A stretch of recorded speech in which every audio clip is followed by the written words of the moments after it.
Bismillahirrahmanirrahim. Assalamualaikum warahmatullahi wabarakatuh. Teman-teman, di video ini saya mau bagi tips ke teman-teman pengalaman saya ketika menghadapi kekurangan orang saat lagi orderan membludak, lagi peak day atau ya kalau sekarang saya lagi postingnya lagi saat lebaran ya, saat peak day lebaran. Ini tips yang saya jalankan dari pengalaman saya, mudah-mudahan bisa dapat teman-teman bisa dapat hal yang manfaat dari sini. Oke, kita lanjut. Oke, pertama, yakin kurang orang. Nah, jangan-jangan teman-teman nggak kurang orang. Jangan-jangan ya. Ini yang saya alami juga eh ini butuh perjuangan luar biasa untuk ternyata selama ini bukan kurang orang, ternyata banyak sistem yang nggak efektif. Cuman kalau masalahnya sekarang ini udah telat sih, karena kalau saya tanya yakin kurang orang mungkin itu masalah sistem dan udah telat untuk beresin sistem. Apalagi kalau menghadapi lebaran sekarang, menghadapi apa, mau lebaran, atau lagi season lebaran baru dari sistem, oh udah telat karena medan perangnya udah prung gitu. Udah prung tuh apa ya, udah kick off, udah nggak bisa lagi training, udah nggak bisa lagi bikin sistem. Jadi kalau teman-teman misalkan ada karyawan yang naik turunin barang doang, lalu kebingungan menyebutkan nama, lalu kok banyak yang manual tuh kayak misalkan tulis manual dan lain sebagainya manual, itu sebenarnya melakukan hal-hal yang tidak penting. Itu mungkin yang membuat kebutuhan orang teman-teman jadinya gendut, padahal nggak harus segendut itu. Jadi banyak sih kasusnya, yang paling umum dari saya kepikiran itu ya ini, naik turunin barang. Jadi sering naik turunin barang. Kenapa? Karena penyimpanannya nggak rapi, penyimpanannya nggak di rak. Jadi stoknya tuh ditumpuk gitu. Sekarang mau ngambil yang bawah gimana? Turunin yang atas, terus yang bawah diambil, balikin lagi. Wah, itu naik turunin barang. Oke, cepet sih sebetulnya waktu itu kasusnya, kasus barang yang kecil memang cepet sih sebetulnya, tapi bayangkan kalau itu 1000 kali, jadinya kan mau hambur tenaga orang. Lalu kebingungan nama penyebutan itu biasanya nama artikel ya. Jadi katakanlah parfum, parfum mana, parfum yang ungu wangi manis misalkan, kan bingung yang mana, kan ada dua yang ungu wangi manis. Jadi komunikasi aja udah rempong gitu, komunikasinya rempong sehingga butuh dua tiga orang, jadinya kebanyakan, dan masih banyak kasus-kasus yang lain lagi. Jadi kalau untuk mikirinnya jangka jangka menengah, yakin kurang orang, nah itu perlu dipikirin solusinya apa. Coba cari namanya 5S. Saya berulang-ulang bilang bahwa teman-teman wajib baca buku The Toyota Way. 5S juga ini dari Toyota Way, The Toyota Way. Jadi bagaimana, intinya kita belajar kerja rapi lah. Ini Seiri, Seiton, Seiton bukan Shaiton.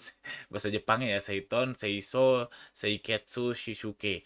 Ini terkesannya teoritis banget, tapi cobain deh. Awalnya saya juga nggak percaya banget sama, aduh ini teori banget deh. Ternyata betul lah teman-teman, ini sangat manfaat. Makanya penjabaran detailnya ada di buku The Toyota Way. Saran saya baca. Oke, itu hal pertama. Lalu kita masuk ke tipsnya. Jadi tipsnya untuk nambah orang, sebenarnya bukan nambah orang, tapi nambah man hour, nambah jam kerja ya. Jadi nambah jam kerja di menghadapi peak day ini. Pertama, lembur. Tawarin dulu timnya teman-teman untuk lembur. Tawarin dulu pasukannya untuk lembur. Jangan-jangan mau, karena level UMKM itu berbeda sama level korporat sama PNS. Level korporat sama PNS tuh kalau lembur tuh kesannya tuh negatif aja. Kesannya orang-orang, ah gua disuruh lembur lagi, apalagi PNS ya. Ah gua disuruh lembur, kesel banget dan sebagainya. Ya saya disuruh lembur dan sudah gitulah, jadi negatif lembur. Tapi kalau di level UMKM belum tentu. Karena apa? Karena di level UMKM ya, kita jujur aja ya, kan gajinya juga nggak besar-besar amat ya, nggak sebesar ngegaji di korporat ya. Mereka juga butuh uang, mereka juga pengen dapat penghasilan tambahan dan sebagainya. Jadi saya tawarin karyawannya untuk lembur. Jadi kalau pengalaman saya sih, kadang karyawan senang juga kalau diajak lembur. Oh tolong lembur dong. Oke, semangat gitu karena dapat tambahan dan dibayarnya langsung harian kalau saya.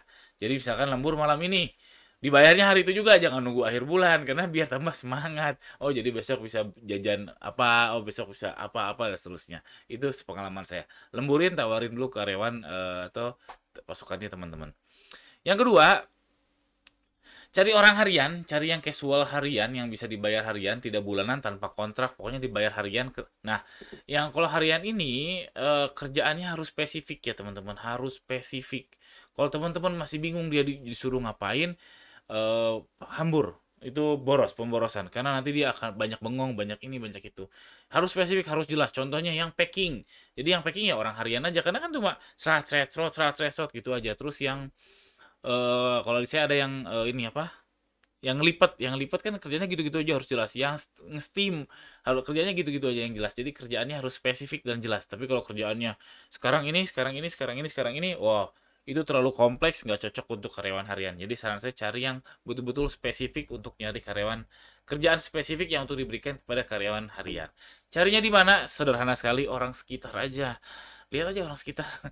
Kalau di saya banyak yang nganggur sebenarnya orang sekitar ya, entah itu tukang parkir kan kadang juga nggak setiap saat ada yang parkir ya, terus memang Gojek yang nungguin orderan dan sebagainya, itu orang sekitar coba diajak, bisa nggak besok bantuin 1 hari atau 2 hari untuk melakukan ini tuh. Wah, itu lumayan, itu membuat mereka itu ya bukan membuat mereka ya, jadi ya itu salah satu metode untuk mencari karyawan harian.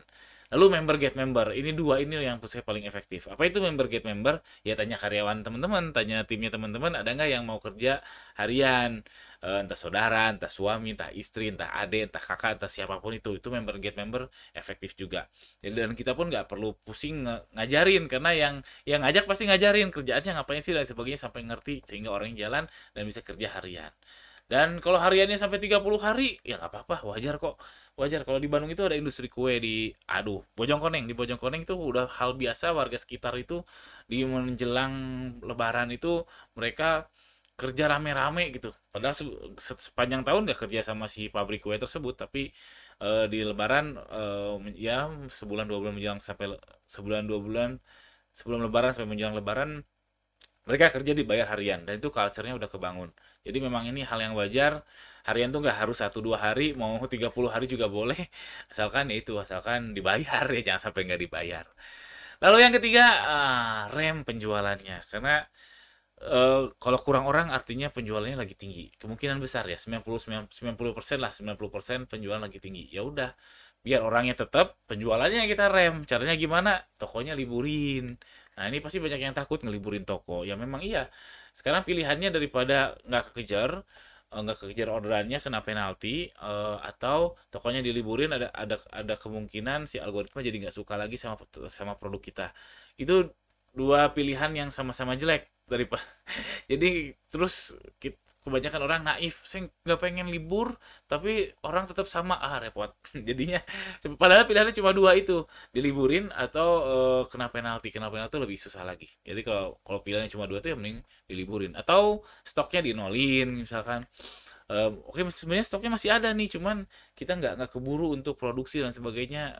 Untuk ini ya stoknya nolin aja, lalu cabut dari campaign misalkan yang ikut BRS, Bandung lagi, brand Ramadan Sale ya, brand Big Ramadan Sale, ya coba dicabut kampanyenya jadi direm penjualannya. Lalu nah kalau saya sih lebih cenderung yang terakhir ya, naikin harga ketika lagi udah kelimpungan orang, nambah karyawan nggak mungkin nggak ada duitnya, terus lemburan udah gila-gilaan, naikin harga. Dan ini strategi yang baru saya lakukan tahun ini sih sebetulnya, karena tahun lalu kalau saya mau naikin harga nggak bisa, udah kekunci harganya gara-gara ikutan campaign. Itu aja tips ini, mudah-mudahan ada manfaatnya buat teman-teman. Mungkin udah telat ya karena ini udah tengah-tengah peak season, tapi ya nggak apa-apa. Suatu saat nanti kalau teman-teman ada kebingungan lagi soal mencari karyawan atau orang di saat peak, bisa buka video ini. Alhamdulillah, jangan lupa subscribe. Assalamualaikum warahmatullahi wabarakatuh.